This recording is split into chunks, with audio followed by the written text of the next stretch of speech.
Ideal Skin, Soft Skin, by Siva. Destination Sénégal, agence sénégalaise de promotion touristique. Jini Jinjer, Ken du ko lam-lamé, mooy suñu yëf. Avec Diwan Décor, votre personnalité devient un style. Baobab High-Tech vous propose une large gamme de produits électroménagers, informatiques et multimédia. Les Villas Cypress à Bayard à partir de 188 000 francs par mois. Central Park Baobab, Kër Ndiaye Lo, Structure B. Sobel Kitchens. Japan Motors, représentant officiel Nissan. City Business. Regius.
yàkkamti woon naa Europose jot matinale bay chargé rendez-vous sur rendez-vous. J'imagine.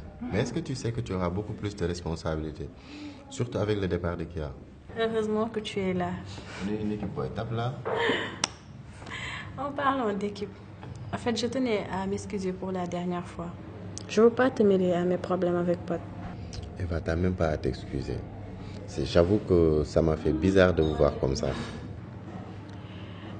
Edu, léegi Pod mii la mel. Il aime bien se donner en spectacle. waaye xam na ma fii la may fekk duma ko may dara. Ça m'a vraiment étonné de vous voir comme ça. te yéen ñaar waru leen demee nii quoi. Edu, Pod il m'a trompé, il m'a trahi. mu dem takk beneen jigéen sama ginnaaw léegi yow loolu noo koy woowee. C'est vrai que c'est dur, métti na Eva. Et je te donne raison, tu as parfaitement raison.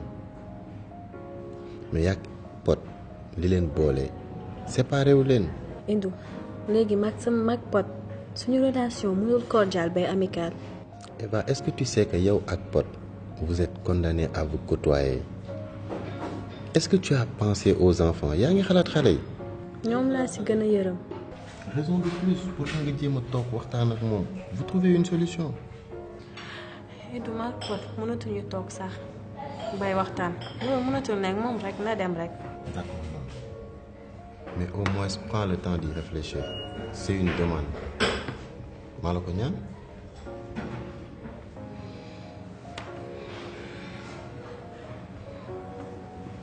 Mais sinon, qu'est-ce qu'il nous reste à faire maintenant? yow kenn xam nga ni ñuy xaar liggéey bu bëri ngi suuf. Mais xam nga ne loolu moo neexal boîte bi. loolu moo neexal Phoenix liggéey bu bëri. Sinon, yow, par rapport à la dernière fois, ci débat bi, il y a une fille qui était avec Pod. C'est qui, hein? Bizarrement, c'est la deuxième fois que tu me poses la même question. Non, sérieux. Ok. Elle s'appelle Oumou, c'est la petite sœur à Pod. Elle travaille à Marodi aussi. Oui. Mais Eva, yow ko yëpp. Non, mais si t'as pu nous dégoter d'air, pourquoi pas xale bi? C'est une mode idée, lu mën a nekk la aussi. Non, franchement, kii buñ ko amee dina baax ci Phoenix. Badou wala yow.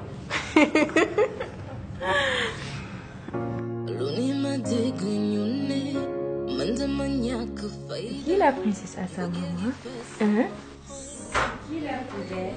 Ma princesse. Ah, la princesse à sa maman. Hein? C'est qui la princesse? Quoi? Yaay Seex waay.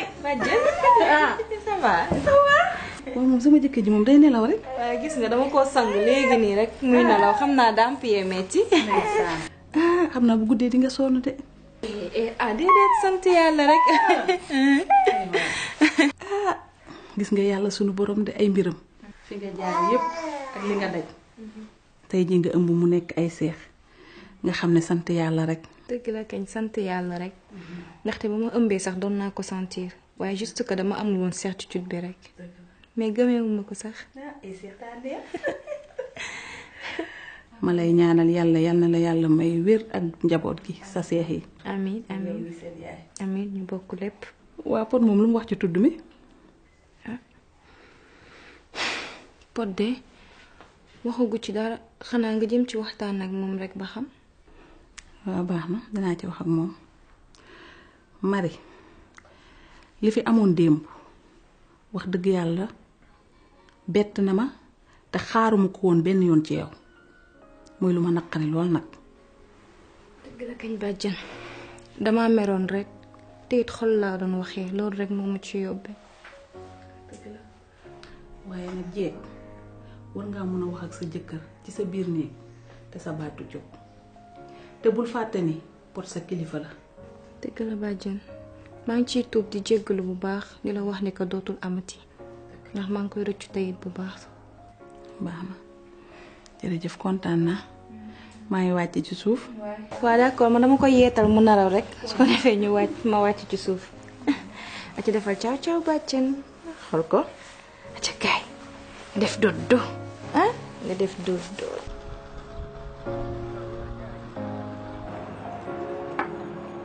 lii daf may neex quoi toog béjee dama koy namm.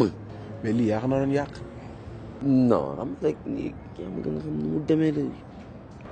yooyu noonu yëpp nekkatul si yow. jibul bàyyil wax bi quoi dama sama xol la ma fees quoi.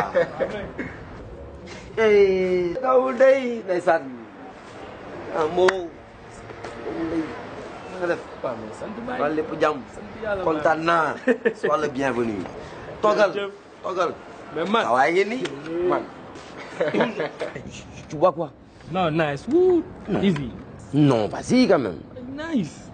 yow soo waxee champagne sax ma daj. tat ma leen fekk man est-ce que dérangé wu ma. non pourtant sa wax la woon wax sax. waa ah léegi nii maa ngi lay jëw billaay wallaay yaa bëgg sa bopp de. ñu jëw ñeneen ñi ñëw ba. waaw. kontaan nag kontaan ba lépp jàmm. tranquille ah alhamdulilah dama ñëwoon sax j'ai tenu à faire le déplacement ndax ça me tenait vraiment à cœur gars yi parce que am na fu ma newoon am na fu mu jugee te gis naa seen taxawaay bu baax gis naa aussi ni ngeen taxawoo sama njaboot et franchement je ne pouvais pas trouver une autre manière de vous remercier que ñëw déplacer wu ñëw ba fii pour vous dire un grand merci. c'est partagé yoo xam na loolu. c'est la même famille la même tu sais c'est la même famille. Ben moom sax si boppam amul pour remercier ñu tey jii étant des frères comme li ñuy wax nga nekk ci ay tolof ñun ñoo la war a mën a taxawu. gis nga lu ñu def tey jii suñu wareef la. lu ñu war la moo taxoon ñu def ko. te yaakaar naa ne tey jii gàcce bi moo nekkoon sa jabar am lu mu ñàkk lu mu bëgg te mënuñu ko jox. tey jii yaakaar naa ne à 100% elle a été satisfait. alhamdulilah yàlla def nga génn si jàmm donc. ñoo bokk lii quoi ñoo bokk ndam bi. waay non sama yaram mi ngi daw sax waaye léegi nañ fàtte lii moom moo ngi nii muy li ma doon wax sànq rek maa ngi ko naan nañ ko gars yi ñu ñëw yaa ngi nii danga ma yëg. c'est ça mais waxal rek on te sert à boire. c'est bon man damay ñëw dem sax là bon je suis en liberté provisoire et franchement aussi juste peut-être wax leen benn affaire ñaax leen ci benn affaire rek. waaw et c'est par rapport à la secte. ok. rassurez-vous nag c'est pas que dafa am lu ñuy xeex yi wala affaire demee noonu non juste que actuellement le dossier mu ngi ci loxo homme de loi yi ku si mel ni inspecteur Ndiaye ak agent Bass ñoom ñoo yor dossier boobu noonu mais juste que peut-être que dinañ ñu soxla pour ñu jàppale leen par rapport ak loolu noonu mais ñoom ñooy nekk au devant. compliqué ah man je te dis c'est-à-dire suñu problème yëpp c'est la secte ils sont trop puissants te tey. faut qu'on trouve le moyen de les déstabiliser moo tax loolu man dama ci ànd. est-ce que inspecteur yooyu noonu wóolu nga leen. il y a ça aussi. gars ñooñu ñoo tax ma am liberté provisoire donc je suis obligé. mais il faudrait être très prudent hein. Non, t'inquiète. Il faudrait être très prudent. En tout cas man kontaan naa quoi. doomu ndey moo naka la woon. oh Ben fils come. waaye yow taw topp ceene jégalu boo léegi way wala nga am loolu naan nag quoi ah fii sa kër la waxal ñu yónnee la maa ngi ñëw jégalu boy dama lu xees lu bokk. wala yow nu ko demee doo toog ma nuyoo. boy yow yaa talay nuyoo dama nekk si ay mission wala bokk. muy mission. oui ma lan la am minel ma action fu dëgër. luy def nii. minel ma loolu ma nekk si job nii. bàyyi raas. boy dama nekk si mission wala bokk ante nga am dégg nga. waaw nekkal ci jàmm.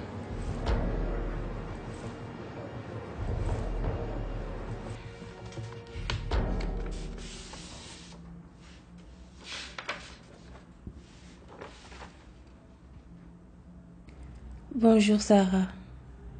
J'ai dû m'absenter pour régler des affaires urgentes à Abidjan. Comme toujours, c'était un réel plaisir de travailler avec toi. Notre combat continue malgré tout. Et même si j'ai dû faire un chemin à part par moments, je continue d'avoir foi en notre cause. J'ai resserré la main à des hommes qui, j'en suis sûre, pourront aller à bout de cette secte. Je leur ai donné des informations précieuses et ai déjà préparé le terrain.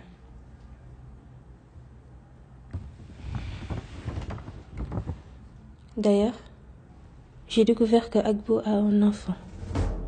Un garçon de 6 ans peut-être n'avait-il pas fait le sacrifice et a finalement des secrets pour sa chère fraternité.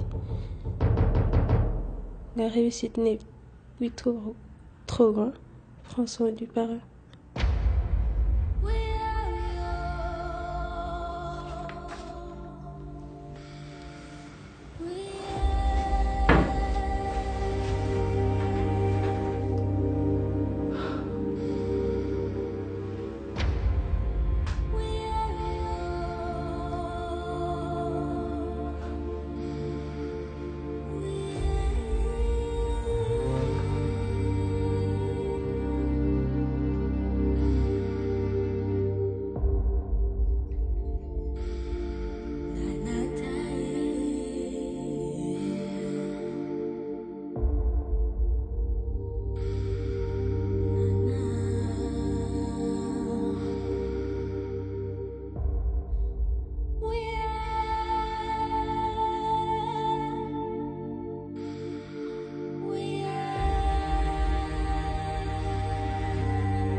kaay pañe bi pañe bi du demee noonu kat waaye yow pañe bu yànj bi fu mu jëm.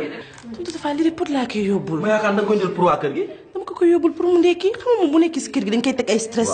dugg si ay wax yu mu xamul te góor la te góor xamul yéen nii. dëgg la wallaahi. moo tax daal comme que bureau bi mooy jàmmam. bàyyi ma ko yóbbul foofu rek muy ndekki. gis nga yow cam maa bëgg gone ndar nii la gone ndar de jonge da nga koy judduwaale rek takk gone ndar moom kenn du ko réew. mais ma rek Nabou. ndar bi. waaw. naqaram yëpp maa koy fajal. jeena. Betty defe naa ne wax ak yow dafa jot yow da nga di purux doo gërëm ñamu daaw de ndaxte boo nekkoon nit di nga xalaat la ca démb ba ngay dem ci pot di ko saraxtu pour mu ñëw fanaan ak yow ci néeg bi mu toroxal la ci kanamu nit ñi man mii jóg maa jël samay tànk yi ram ba ci ay tànkam ne ko na la considéré comme soxna kon defe naa ne yow bu ma gërëmul waroo romb fii naan da ngay defanteeg man. ji bàyyi leen wax ji ay waay ba. ah déet tonton Tafa danga may may. tonton Tafa tontu du forox gis nga li ngay wax nii waxu démb la wax ma waxu tey la ñu wax Marichou. gis nga pot su amee sañ-sañu bugg njaboot gi yëpp indi leen ci kër gi mana. yow nag danga di xale te fekkee ci defante nga may woo di nga xam ne maa la ko ëpp ndaxte man may xale defante dinaa defante ak yow ba mu mat sëkk te jeex na taya yow da nga yabaate dégg nga ma bu baax Marichou nay neex nañu defante ba mu saf bu ko fi kenn defante jaru ko may ma tonton Tafa gis nga yow loo ci bañu jàpp la jéeri bañu ma ko ci yaa ngi may dégg yow nga tëj sa gémmiñ noo do sax nag génnal ci man damaa bëgg nga génn ci man yow dangaa ñàkk fayda ndax yow da nga war a ndamoo lu gor di ndamoo yow sa jonge bureau la xaj di yow di nga dem bureau ndax foofu nga xam foofu nga miin mooy sa chambre à coucher jëkkëru jàmbur nga fekk ci biir bureau violé ko ba am fa li nga fay am yow dañ laa sarax donc indi la ci kër gi nga sëy si yow yaa war a régler te xam sa bopp waa ndox xaju fi waa ndox man de defaruma sama ndaw pour ñu takkaat ma allahumma salli ala sayyidina muhammad wa sallam bal ba tàpp na pour def bàyyi leen xeex nabu pour nga doomu jàmbur nabu yaa ngi gaañ bàyyi leen xeex bi na pour nga doomu jàmbur bi yow waaye pour nga bàyyi leen xam moom la moom moom yaa ngi gaañ jàmbur nabu pour nga doomu jàmbur bi bàyyi leen xeex bi bàyyi leen xeex bi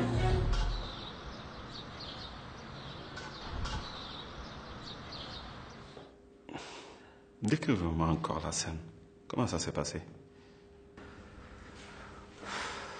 Encore.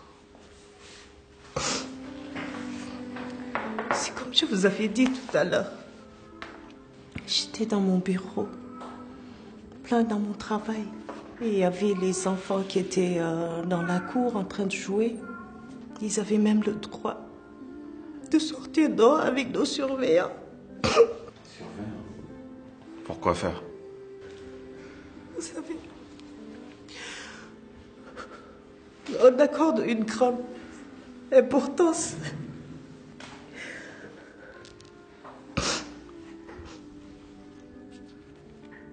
à la sécurité de nos enfants. Et ces lois, c'est vous qui l'avez instaurée au niveau de l'orphelinat? C'est mon fils qui l'avait suggéré et c'était une bonne idée. Vous semblez particulièrement attaché à ce gosse. Je me trompe? Vous savez, à Chambas, j'aime tous les enfants de cet orphelinat. Je les aime comme mes propres enfants. Et pour celui-ci, c'est mon petit-fils. Ton petit-fils? Vous êtes grand-mère? C'est mon fils qui me l'avait confié depuis qu'il est né. Êtes-vous mariée? Je veux dire, avez-vous un petit copain? C'est quoi le rapport? Ah ben, pour une grand-mère aussi pimpante que vous, je me suis dit peut-être qu'un grand-père s'est vu briser le cœur et il a voulu se venger en kidnappant le gosse. C'est une hypothèse aussi. Écoutez, monsieur Bass, agent Bass, je suis là pour une question très sérieuse. J'ai vraiment pas le temps pour cela. Et ça urge de trouver mon petit-fils. Vous voyez, je sais pas, vous avez des pistes, hein? Pensez-vous pouvoir le retrouver le plus rapidement possible? Écoutez, madame, ne vous en faites pas. Votre fils sera retrouvé. Nous avons mis tous les moyens dessus. En fait, il y avait une question qui m'intrigue. La maman du gosse, elle est où? Malheureusement, elle est décédée en lui donnant naissance. Et ça. Mais qu'est-ce que fait son père dans la vie? Pourquoi il n'est pas présent dès les premières minutes lorsqu'on a kidnappé son fils? Il est très occupé. Il est dans les affaires. Les affaires? Des affaires qui l'empêchent de voler à son secours. C'est très intéressant, ça. En fait, vous croyez que son père a des ennemis dans les affaires pour qui ait kidnappé son enfant? Je pense pas, non. Je pense pas, non. Je pense pas. Vous savez, mon fils, il est très proche de nous. Moi, je n'ai plus d'autres questions. Tu dois oublier une chose. Le numéro de ton fils, vous l'avez? Vous savez où le joindre? Je n'ai jamais trouvé utile de le joindre. Il nous appelle toutes les semaines. C'est tout. C'est tout, madame, vous pouvez disposer. Mais vous sortez pas du territoire. Ça marche. Ok. À très très bientôt. Merci, au revoir.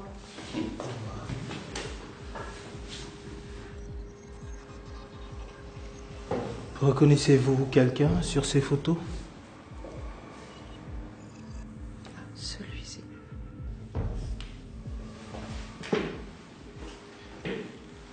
Attendez.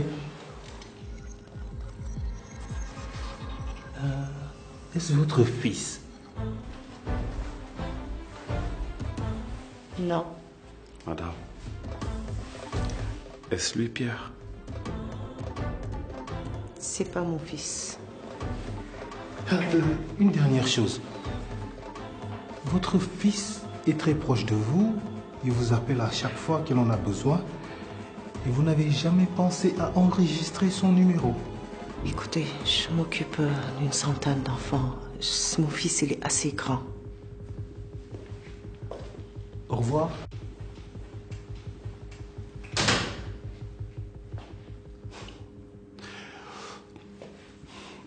J'aimerais bien avoir du café, Martin.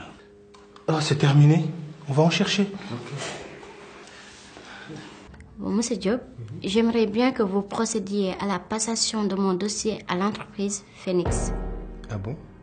Oui, nous avons signé un nouveau contrat de partenariat avec eux.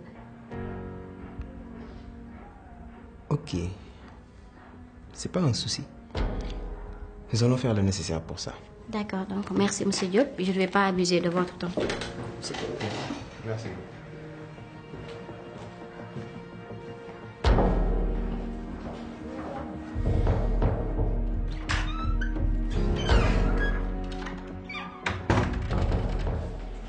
Papa, madame Ndiaye ma gis mu génn fii léegi dafa bëgg ñu jëlaat dossier am xanaa. Le dossier. Au contraire, elle veut tout bonnement que nous transférions le dossier au Phoenix. La. Imagine-toi. mais ñi ñoo baadoo la. xamoo ci dara sax te nag kaay ma wax la lépp Eva la instant yii nii elle est prête à nous reprendre tous nos clients moo suñu concurrent direct ah faut qu'on se prépare loolu moom. xam nga la laa bëgg nga yëkkati sa téléphone nga woo Pod liñ la def liñ la deful yépp wax ko na Dakar gi saf jëlal sa téléphone nga woo ko ñi li ñu bëgg moo yomb yow da nga ñëw pour sëy si comme ñoom ni ñuy sëy siwee mais pas ay dóorante woo ko maa la wax woo ko mel ni ku yor mbaam bu fekkee sëy kay dañu sëy ba seey mais pas ay dóorante.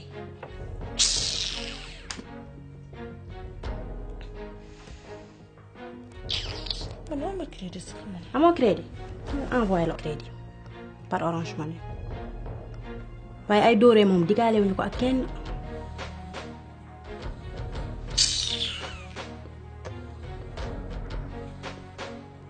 ñëw na woo ko na saf dégg nga bu fàtte dara day dellu.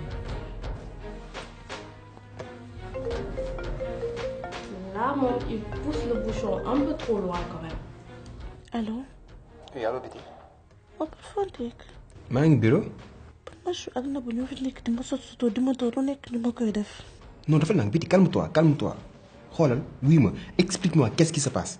fii lañ nekk di ma sorxo lu nekk ni ma koy def ñii yàq sama yaram bi kese lañu bëgg instant yi ñii. man nag wax naa la boo ñëwul dama jël sama bagage dem sama kër. xoo demoo fenn tu restes à la maison tu restes dans ta chambre et ne sors pas yaa ngi may dégg maa ngi ñëw j'arrive tout de suite. lan la. non man damay bëgg dof imagine toi Betty nee na Nabou ak Marius ñoo nekk di ko sot di ko dóor. dóor.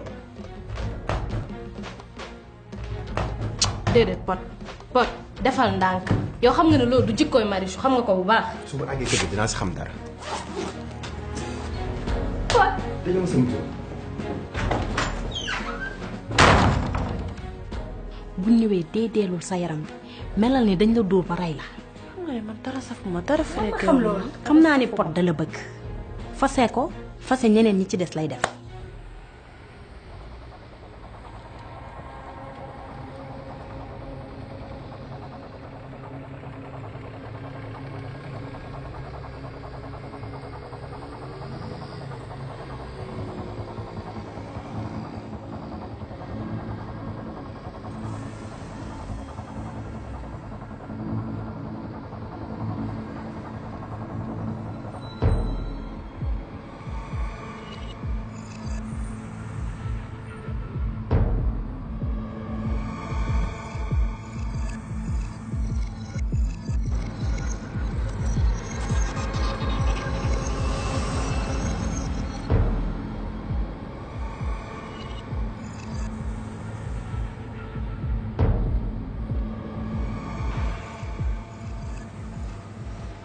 Bonjour, monsieur Diouf.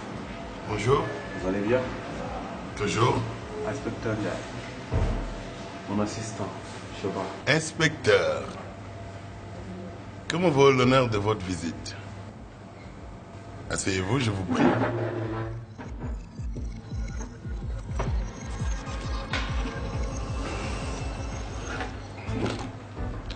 Le grand pétrolier.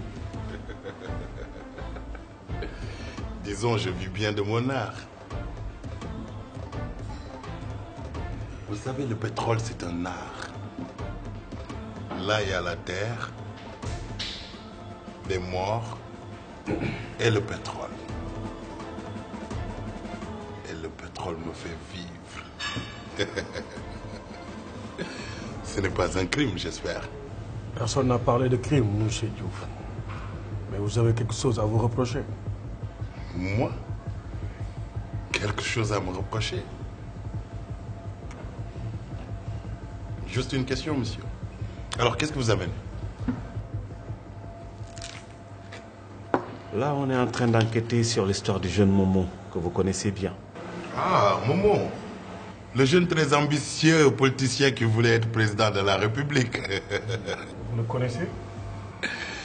Bref, vaguement, dans les journaux, avec sa candidature avortée à la présidentielle, qui ne le connaît pas. Pourtant, il nous a dit que vous faites partie de ceux qui lui ont envoyé cette somme colossale dans son compte banque. Et vous avez gobé ça? Si c'était le cas, vous serez venu avec un mandat d'arrêt. Il parle de mandat d'arrêt. On n'en est pas encore là. Tant mieux. Si vous ne connaissez pas le jeune Momo, vous devez connaître son oncle Badou. Badou, oui. C'est une vieille connaissance. Une vieille connaissance. Mais on se voit très rarement. C'est pas ce que mes sources me révèlent, monsieur Diouf. J'ai bien peur que vos sources ne soient pas vraiment fiables. Fiable. Que pouvez-vous me dire de Badou? Pas grand-chose. Badou, il est intelligent, il préfère se cacher derrière sa petite vie de famille. Et puis, écoutez, c'est pas à moi de faire votre boulot, quoi. En même temps, j'aimerais continuer ma soirée tranquille. Et seul. Ok, merci beaucoup, monsieur Diouf. Vous êtes en train de partir. Tant bien.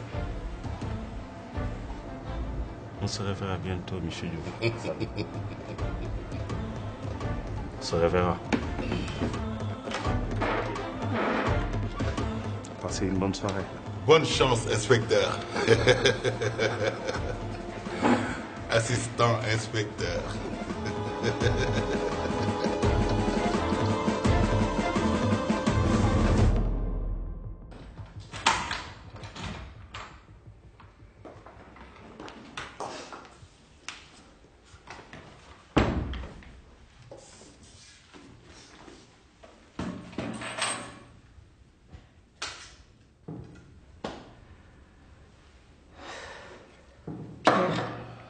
Où est mon petit-fils? Je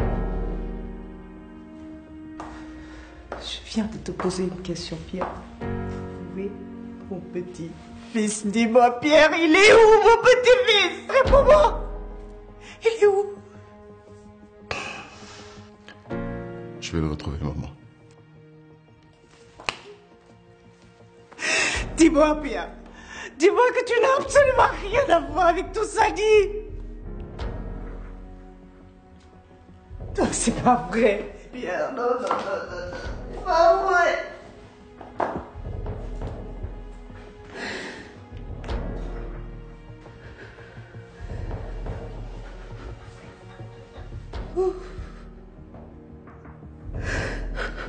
J'aimerais tout expliquer, maman.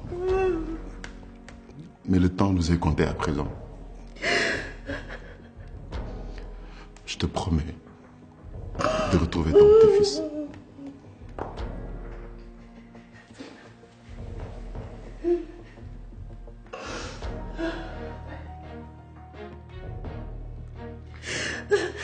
Et cet homme qui a enlevé mon enfant.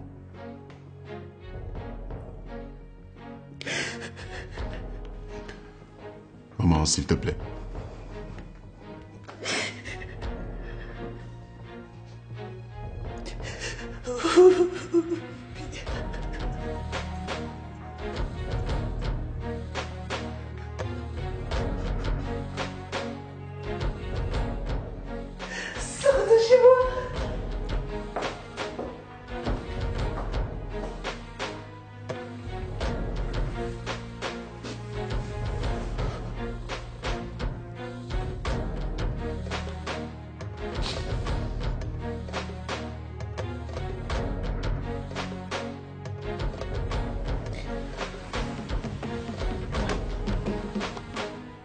Betty, qu'est-ce qui s'est passé?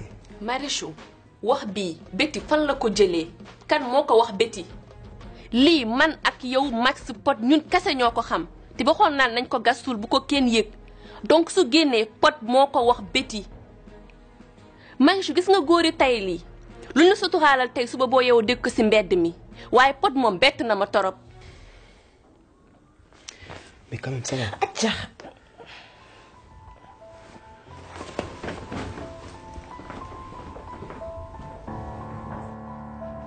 sëy boo xam ne saa yow am lu la naqari. Qu'est-ce qui se passe chez moi? di xew sama kër laa bëgg ngeen wax ma ba yéen ñaar ngeen am audace naan da ngeen di sot sama jabar di ko dóor.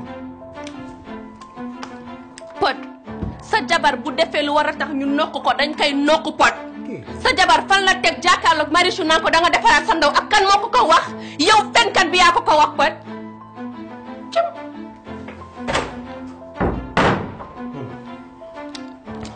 man maa ñàkk jom ba di nanguwaat ngeen duggaat sama kër mais c'est terminé ma décision est le plus tu dégages de chez moi. ko wax ñaar yoon ndax man maa doli seen kër gu bon gi nga xamante ni neex def fenkat bi nga doon bëgg jigéen wala tax ngay yàq sa jabar yow moom da nga ñàkk fay toogal di sëy ba xëy rek dee man maa ngi dem sama yoon.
Sarah? Pierre.